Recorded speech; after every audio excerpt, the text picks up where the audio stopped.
Quero usar o texto hoje para nossa reflexão, que está em Gênesis 22, o verso 1 ao 3. E o tema da nossa mensagem é quando Deus diz, solte. Existem algumas coisas que muitas vezes nós temos a tendência de segurar muito firme nas nossas mãos. Coisas que para nós são preciosas, são caras, são importantes. Coisas que nós valorizamos muito na nossa vida. E Deus, Ele em algum instante, Ele chega para nós e Ele diz, solte isso. Solte porque isso está te escravizando. Isso está tirando a honra de Deus, está tirando a glória do Senhor. Então, todas as coisas, irmãos e irmãs, que tiram a glória, a honra de Deus, nós devemos deixar, devemos soltar. E o Espírito Santo vai nos levar a entender isso, que nós precisamos soltar algumas coisas, para que Deus tenha o domínio completo e total do nosso coração. Gênesis 22, 1 ao 3 diz assim, passado algum tempo, Deus pôs Abraão à prova, dizendo-lhe, Abraão, e ele respondeu, eis-me aqui. Então disse Deus, tome o seu filho, o seu único filho, Isaque, a quem você ama, e vá para a região de Moriá. Sacrifique-o ali como holocausto num dos montes que lhe indicarei. Na manhã seguinte, Abraão levantou-se e preparou o seu jumento, levou consigo 2 de seus servos e Isaque, seu filho.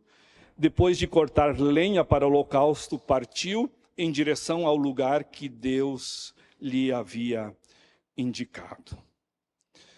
Que Deus possa abençoar esta palavra no meu e no seu coração. Amém? Amados, eu muitas vezes já me perguntei nesse texto, por que Deus pediu a Abraão o filho e não a esposa? Verdade. Por que Deus pediu o filho e por que não pediu Sara? Agora eu quero falar com as mães, as esposas. Mãe, na lista de tua prioridade, se você tivesse que morrer por alguém, você iria morrer pelo esposo ou pelo filho? Fale aí. Eu já sabia disso. Só vocês, esposas, que não sabiam. A sua esposa não vai morrer por você. Vai morrer pelo filho. E é verdade. Porque o filho representa os sonhos. O filho representa os nossos maiores desejos. As nossas motivações, os projetos de vida, os nossos investimentos. Tudo o que nós pensamos, canalizamos para o futuro, filhos. Filhos está na agenda. E aqui nós temos um texto em que Deus, ele pede o filho de Abraão. Por quê? Porque, meus amados, a nossa vida, ela é construída ao redor de algumas coisas que nós mais valorizamos. É a saúde, são os amigos, são aquelas pessoas que são especiais para nós, o cônjuge, os familiares, os filhos, os irmãos da fé. Quem tem namorado investe num relacionamento do namoro. São os estudos, é a carreira, é a profissão, são empreendimentos, são posses, planos para o futuro.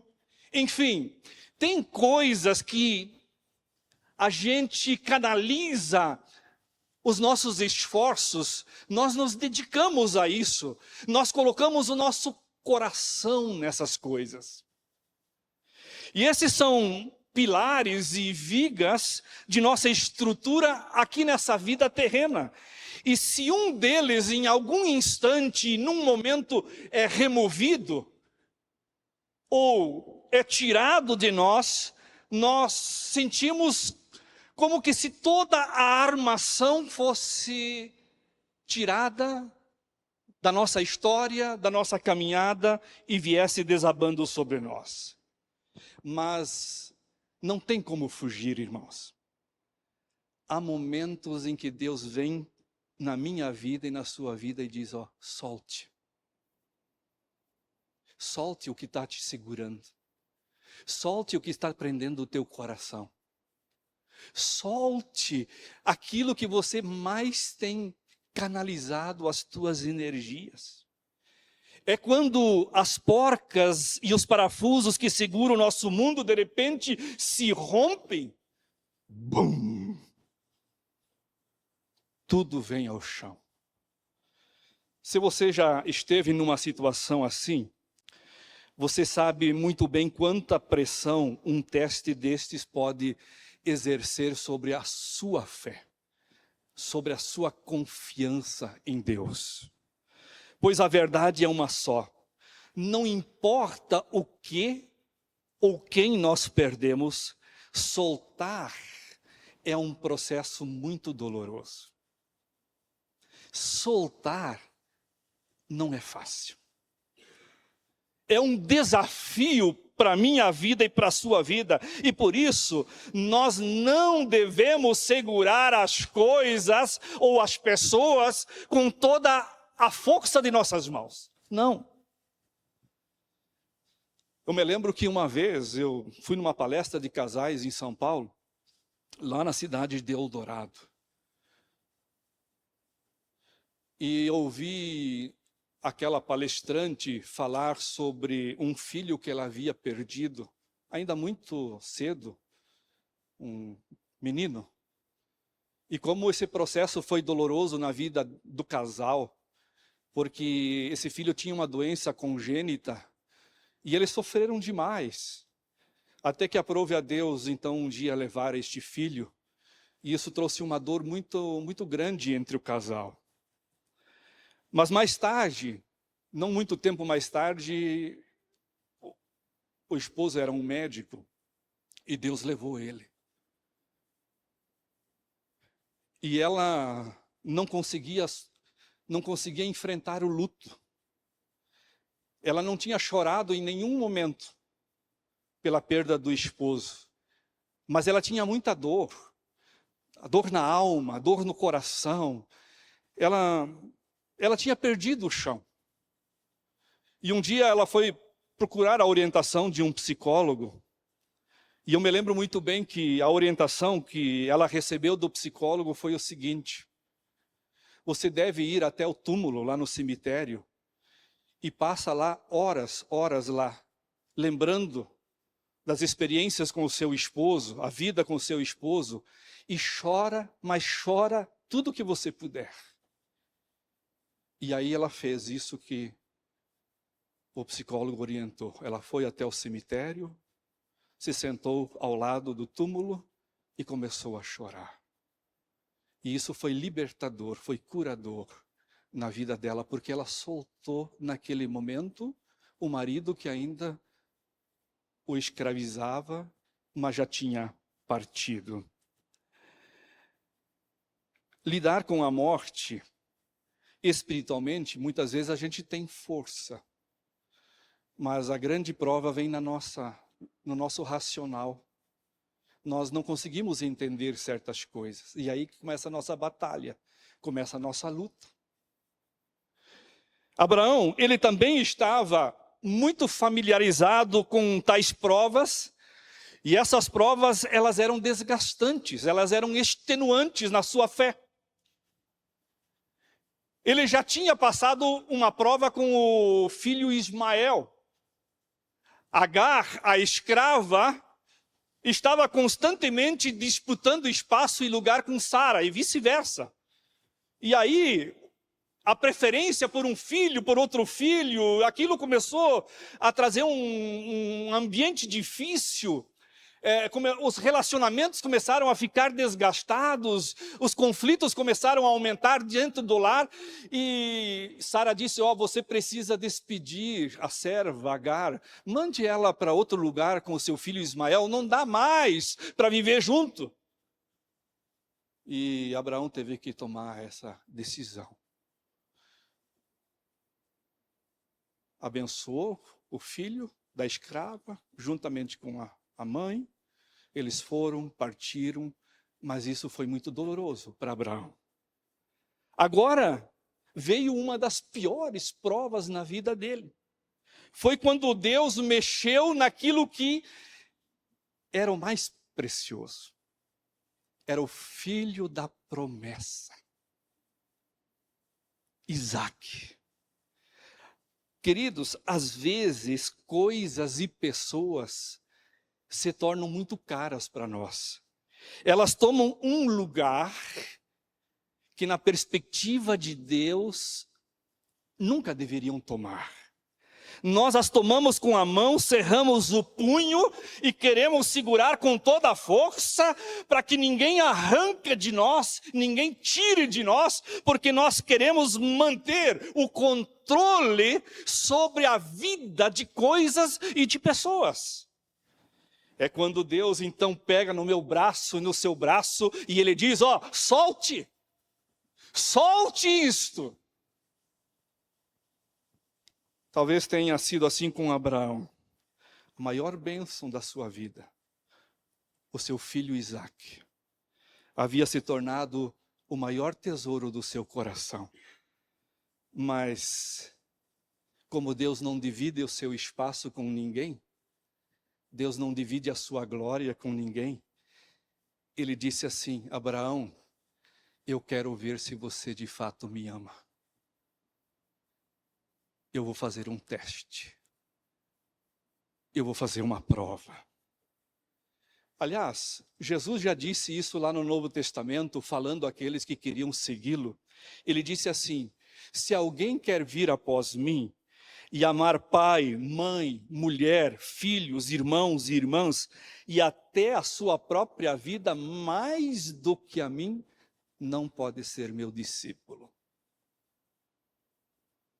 Se existe alguma coisa que compete com Deus, se existe alguma coisa na minha e na sua vida que toma o lugar que só é exclusivo, único de Deus, Deus está dizendo, solte. Abra mão. Não segure nas suas mãos.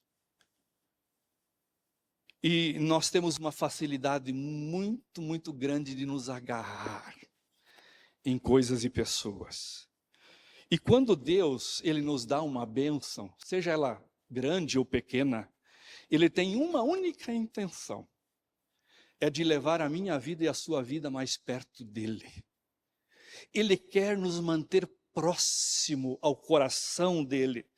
Ele quer que a gente se deleite nele, que nós nos contentemos nele. Por isso que a Bíblia diz, a alegria do Senhor, a alegria dele é a nossa força. O contentamento que nós produzimos a Deus, que nós trazemos a Deus com a nossa vida, esta é a nossa força.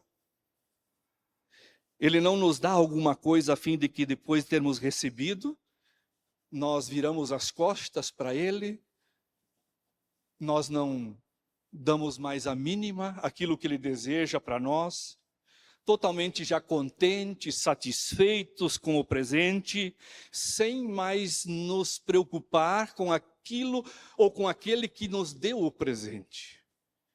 A prova disso, queridos, é quando Deus nos deu o que Ele tinha de mais precioso, ou seja, quando Ele nos deu a maior de todas as bênçãos, a sua intenção foi nos levar a Ele. Foi o que diz Pedro na sua primeira carta, no verso 3:18, dizendo assim, porque também Cristo morreu uma única vez pelos pecados, o justo pelos injustos, para nos levar a Deus. Ou seja, a obra que Cristo fez, o presente que Deus nos deu, a salvação que Ele proporcionou à minha vida e à sua vida, foi para nos levar a Ele, para que nós fôssemos então vivificados no Espírito. E como Deus não queria perder Abraão, Deus não queria deixar de que Abraão esquecesse daquilo que o filho Isaque representava ao coração de Deus, que iria ser uma bênção para as nações, Deus disse: eu vou colocar Abraão numa prova, num teste. Por isso ele disse: Abraão, solte Isaac. Solte Isaac. Não segure nas suas mãos. Não segure esse peso no seu coração. Deixe Isaac preso ao meu coração.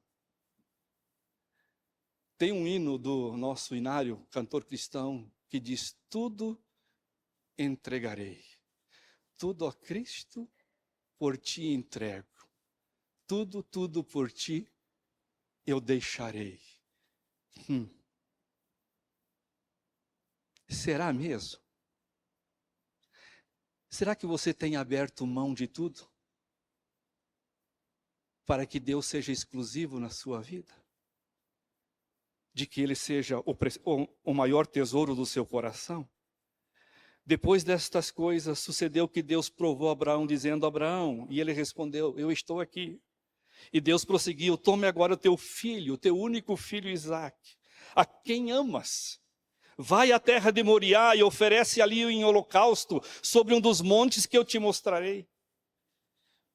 Meu Deus, que mandamento difícil que Deus deu. Pega o teu único filho, leve-o para o lugar que eu vou te mostrar. Mas para que Abraão fosse realmente bênção para as nações, ele e Isaac precisavam estar profundamente conscientes de dar a sua própria vida ou entregar aquilo que eles mais amavam. Por isso, queridos irmãos, irmãs, os nossos tesouros não devem tomar o lugar de Deus.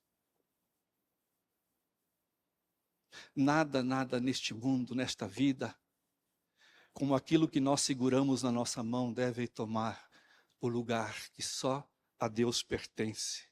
E como é fácil tomar. Nem as nossas maiores alegrias, o nosso maior contentamento, felicidade, não podem impedir que os projetos de Deus sejam vividos na nossa vida, na nossa caminhada.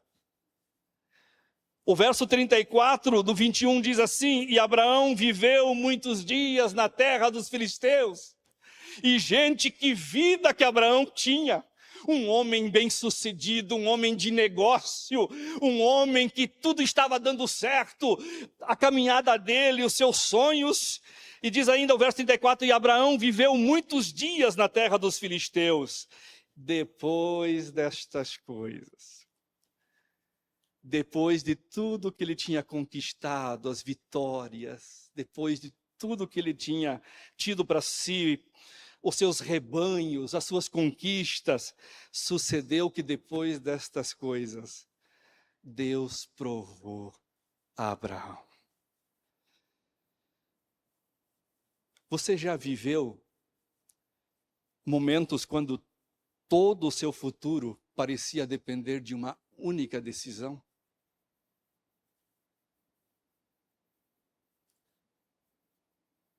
Quando eu estava no seminário, no ano de 1989, no segundo ano, aconteceu um fato muito ruim aqui no nosso país. O ex-presidente Collor teve a feliz ideia de confiscar todas as poupanças, todo o dinheiro do banco, e ninguém mais poderia sacar o dinheiro. E eu, naquela época, eu ganhava o meu sustento com uma bolsa de estudo que vinha de uma poupança. E a poupança ficou trancada e eu automaticamente perdi o meu sustento no seminário, no segundo ano. Lembro que liguei para o meu pai. No momento de dúvida, de incredulidade, eu disse: pai, aconteceu o seguinte, eu fiquei desamparado, eu não tenho mais agora o recurso, e eu não sei qual é a melhor decisão, mas eu acho que a melhor decisão é voltar para casa. E um bom pai, como ama o seu filho, disse: filho, volte logo. Rapaz, eu confesso que foi uma das grandes batalhas na minha vida. Porque uma única decisão poderia ter mudado todo o meu futuro, toda a minha história. Se eu tivesse dito sim, eu vou voltar. Mas naquele instante eu disse: pai, eu tenho um chamado. Deus me chamou. Eu não posso abrir mão disso. Eu não posso voltar atrás. Jamais eu não posso recuar. Porque o meu compromisso é diretamente contigo. Aquela decisão de permanecer foi o que definiu o meu futuro. Em nenhum momento, em nenhum instante, Deus deixou de eu poder honrar os meus compromissos. Deus em todos os instantes foi fiel. Abriu portas, formas, maneiras de que eu pudesse terminar os meus estudos. Deus honrou o chamado que Ele fez no meu coração. Sabe, às vezes, irmãos, eu e você somos colocados como diante de Abraão. Uma única decisão pode mudar toda a história da vida. E isto tanto para aquilo que Deus quer, como para aquilo que Deus não quer. Aquilo que Deus não determinou. O que você faria em momentos assim? Obedecer e tomar a decisão certa? Ou fazer de conta que foi um equívoco e continuar como se nada tivesse acontecido? Sempre, sempre, meus irmãos, no nosso relacionamento com Deus, a obediência é o melhor caminho. Porque com Deus é tudo ou nada. Com Deus não tem meio termo. Com Deus não tem barganha. Ou você é obediente ou você não é. Ou você está no caminho, ou você não está. Então Deus, Ele não queria Isaac servindo em um lugar distante. Deus queria Isaac como uma oferta de sacrifício. Ele queria tudo ou nada. E é interessante nós observarmos as atitudes que Abraão teve nesse momento de entrega do seu filho. Eu quero destacar 3 atitudes nesse ato de obediência do patriarca. A primeira coisa é que o ato de obediência de Abraão foi imediato. Não foi o quem sabe. Talvez algum dia. Quem sabe, não, Deus, daqui 1 ano eu vou pensar nesse negócio, eu vou me ajustar, e aí então eu vou entender o que o Senhor quer. É muito edificante a gente olhar aqui para o texto, irmãos, e observar que nós não encontramos Abraão barganhando, racionalizando, argumentando, resistindo e nem duvidando.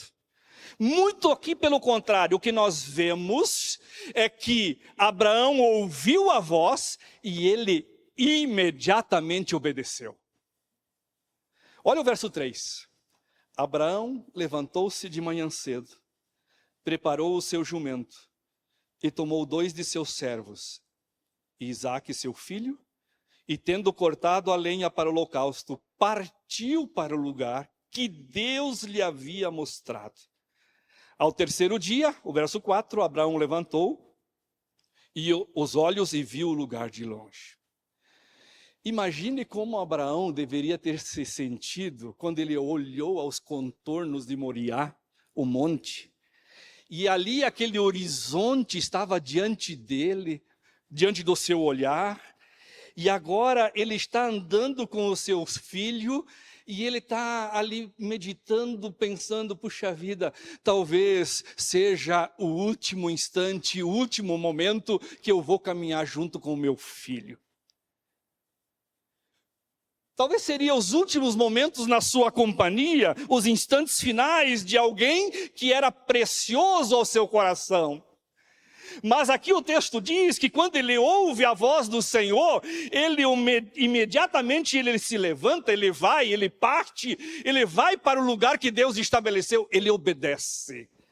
Foi uma obediência imediata. A segunda coisa aqui foi um ato de fé.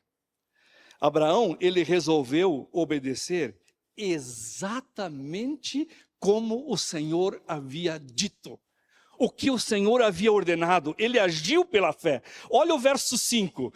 Então Abraão disse aos seus servos: ficai aqui com o jumento, e eu e o moço iremos até lá, e depois de adorar, voltaremos. Mas escuta, como é que Abraão tinha essa convicção? Como é que ele tinha essa certeza? Se Deus havia determinado a algo, e ele diz, puxa vida, nós vamos lá, nós vamos adorar, e depois nós vamos voltar. Como é que ele podia estar tão certo que Isaac não iria ser sacrificado? E a resposta está no Novo Testamento, em Romanos 4, verso 20 e 21. Contudo, diante da promessa de Deus, não vacilou em incredulidade, pelo contrário, ele foi fortalecido na fé, dando glórias a Deus, plenamente certo de que ele era poderoso para realizar o que havia prometido. Ele não vacilou na fé, ele não vacilou na incredulidade, ele confiou, ele estava certo de que Deus iria atender aquilo que o coração estava pedindo. Abraão creu que Deus tinha promessas para o seu filho. Abraão creu que Deus tinha promessas através da vida de Isaac. Mesmo que Isaac fosse sacrificado, ele tinha a certeza que Deus iria o ressuscitar dos mortos. Que fé! A fé de Abraão o fez agir em obediência, devoção, sem nenhum tipo de amargura, nenhum tipo de questionamento, de tristeza. O terceiro fato é que foi um ato completo. Com um movimento de ação, de direção à ordem do Senhor, à obediência silenciosa, Abraão, ele se prepara silenciosamente para oferecer o sacrifício. E a cena é realmente muito forte. O verso 9 diz assim: tendo ele chegado ao lugar que Deus havia mostrado a Abraão, este edificou o altar e arrumou a lenha, depois amarrou seu filho Isaque e o colocou em cima do altar sobre a lenha, e estendendo a mão pegou a faca para imolar o filho. Impressionante, além da fé de Abraão, foi a atitude do filho Isaque. Nós não lemos em nenhum texto que Isaque se debateu, que ele se opôs, que ele enfrentou o pai, que ele não concordou, ou contra-argumentou pelo menos com o seu pai. Não, Isaque não fez nada. Ele também confiou e obedeceu a Abraão. E essa obediência foi a mesma, completa como do seu pai. Sobre as nossas respostas, meus amados, aos desafios de Deus, Abraão nos ensina que os nossos atos, eles devem sempre ser imediatos. Então, logo nós tenhamos certeza que isto é a vontade de Deus, nós temos que fazer e obedecer.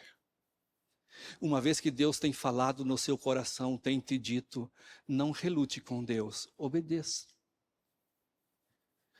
Porque na obediência está a bênção de Deus.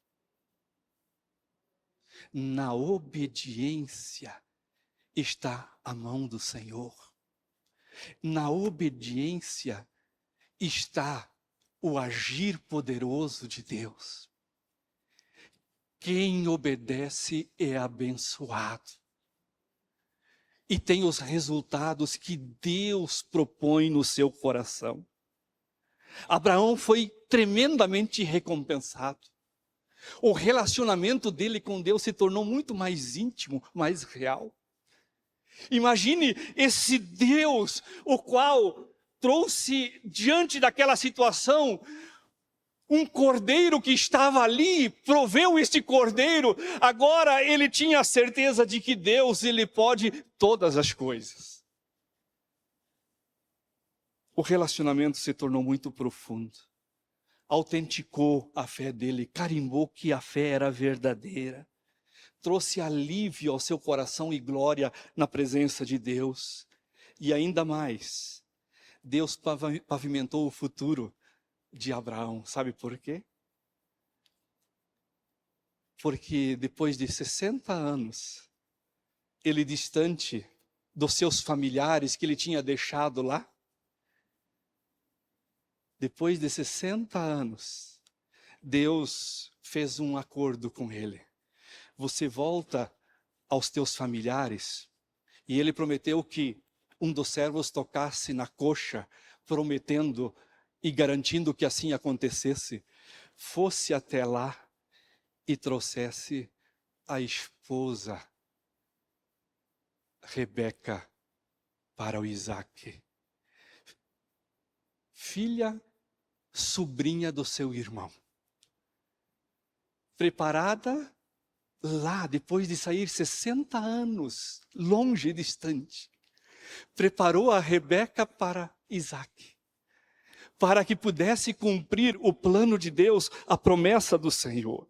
Deus pavimentou o futuro dele. Queridos, é isso que nós precisamos entender no nosso caminhar com Deus. Quando Deus diz, solte aquilo que é mais precioso, solte aquilo que você está segurando na sua mão, no seu coração. Deus, ele está nesse momento dizendo que ele tem o melhor para a nossa vida. Deus tem os resultados dele para o nosso coração. E ainda mais, quando nós soltamos, Deus repõe com algo ainda muito mais precioso, muito mais valioso, isto é, as suas bênçãos, a sua recompensa. Uma dica, quando Deus pedir para você soltar, reflita nos benefícios que você vai receber. Isso não são poucos. O Salmo 103, verso 2 diz, a minha alma bendize o Senhor, e não te esqueças de nenhum dos teus benefícios. É Ele quem perdoa todas as tuas iniquidades, quem sara todas as tuas enfermidades. E quem resgate da cova a tua vida, quem te coroa de amor, de misericórdia, quem te supre de todo bem, de modo que a tua juventude se renova como a da águia. O Senhor executa a justiça e defende todos os oprimidos, manifestou os seus caminhos a Moisés, os seus feitos aos filhos de Israel. O Senhor é compassivo, misericordioso, demora em se irar, Ele é grande em amor. Depois de tudo que Deus falou ao nosso coração nessa noite, pare e reflite por um instante. O que Deus tem pedido aí no seu coração para você soltar? Qual é o Isaque que está te segurando? Qual é o Isaque que tem segurado preso o teu coração? O que tem controlado a tua vida? Qual tem sido a ambição do teu coração? A vida dos seus filhos? A promoção da tua imagem? Um sentimento de vingança? A ira que está no teu coração? A carnalidade, a superficialidade, a incredulidade, o comodismo, talvez um vício, tem sido o teu Isaque e Deus está dizendo, solte. Solte, entregue ao Senhor. Se nós não deixarmos tudo nas mãos de Deus, Deus não pode ser tudo na nossa vida. Essa é a grande verdade. Se nós não deixarmos tudo nas mãos de Deus, Deus não pode ser tudo nas nossas vidas. Quero concluir com uma história real. Certa feita, uma igreja estava numa série de conferências e o propósito era despertar os irmãos para ofertar para o término da construção da igreja. Então, o preletor, o orador, num dos seus sermões finais, no seu desafio final, ele pediu para que aqueles irmãos que tivessem algo lá na sua casa, que não está mais usando, está lá encostado, né? Às vezes a gente vai acumulando, sabe? Tem gente que gosta de acumular muita coisa em casa, deixa na garagem, deixa lá, né, guardadinho, coisas que não usa mais, né? E poderia vender e dar de dízimo para a igreja, uma boa ideia. E essa igreja fez isso um dia, para construção, ampliação das suas coisas, né? Os seus desafios. E aí ele foi citando coisas que talvez poderia desapegar, né? E aí o filho do pastor, ouvindo o apelo, chegou para o pai, que era o pastor da igreja, e disse: pai, que tal a gente dar a bicicleta da mana? Você sabe que às vezes a gente é assim, que tal a gente dar aquilo que é do outro? E não aquilo que está no nosso coração. Ele não queria abrir mão da bicicleta dele, mas da mana ele queria. E às vezes a gente é assim, que o outro abre a mão, mas a gente segura a mão fechada. O que Deus tem pedido para você soltar? Qual é o Isaac que está preso na sua mão? E que você tem que abrir mão para que as bênçãos de Deus sejam derramadas na sua vida, na sua família, sobre aquilo que Ele tem a fazer como projeto no seu coração. Diga: Deus, a minha vida está aqui, eu sou teu, eu abro mão de tudo que sou e tenho, por amor ao Senhor. O Senhor é o meu tesouro maior, o Senhor é a minha razão da minha vida.